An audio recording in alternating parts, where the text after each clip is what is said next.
Welcome back, Focus learners. Today we've got a really fascinating explainer lined up for you.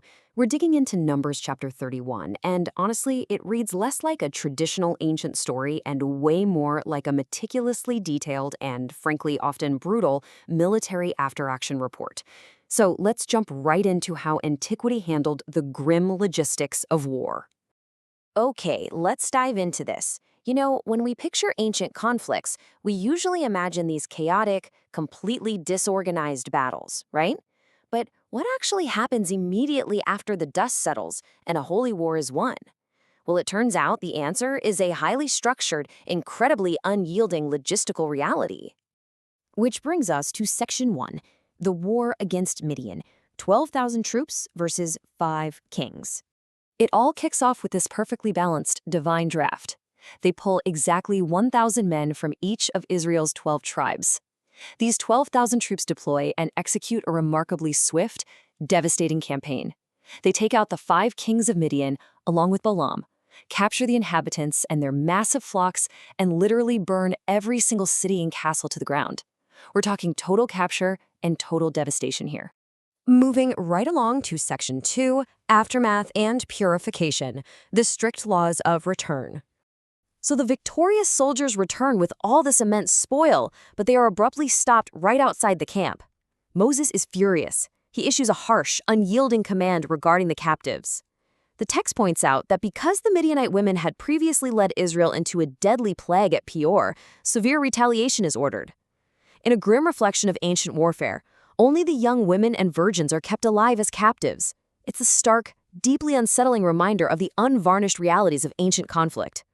And before anyone can actually re-enter society, there's this strict, step-by-step micro-narrative of purification they have to follow.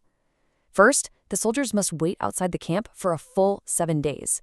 Second, any loot that can withstand heat, stuff like gold, iron, and lead, has to physically pass through fire and a special water of separation to be ritually cleansed. And finally, clothes are washed on that 7th day. Only after all that is reintegration allowed.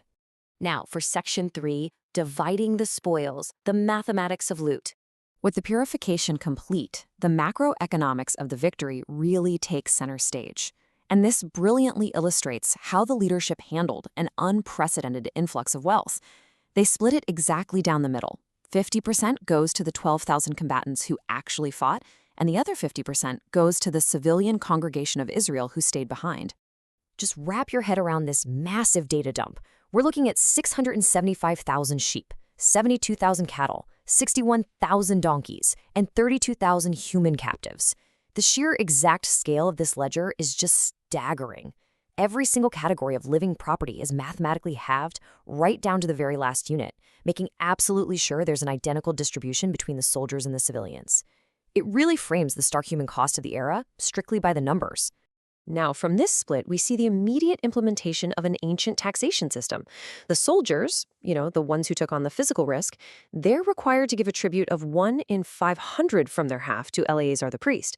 But the civilian congregation, they are taxed at a much higher rate, 1 out of every 50, which goes directly to the Levites. So this isn't just basic counting. This is precise, mathematical record-keeping dictated entirely by divine law to sustain the religious class. And finally, Section 4, the final offering, a statistical miracle.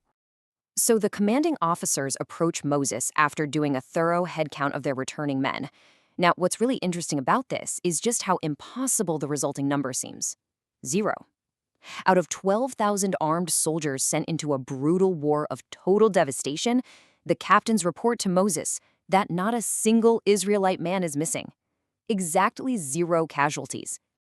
In response to this literal statistical miracle, the officers don't just celebrate, they bring a voluntary memorial offering. They gather up 16,750 shekels of gold, which includes jewels, chains, and rings taken as personal spoil. They offer it voluntarily to make an atonement for their souls before the Lord.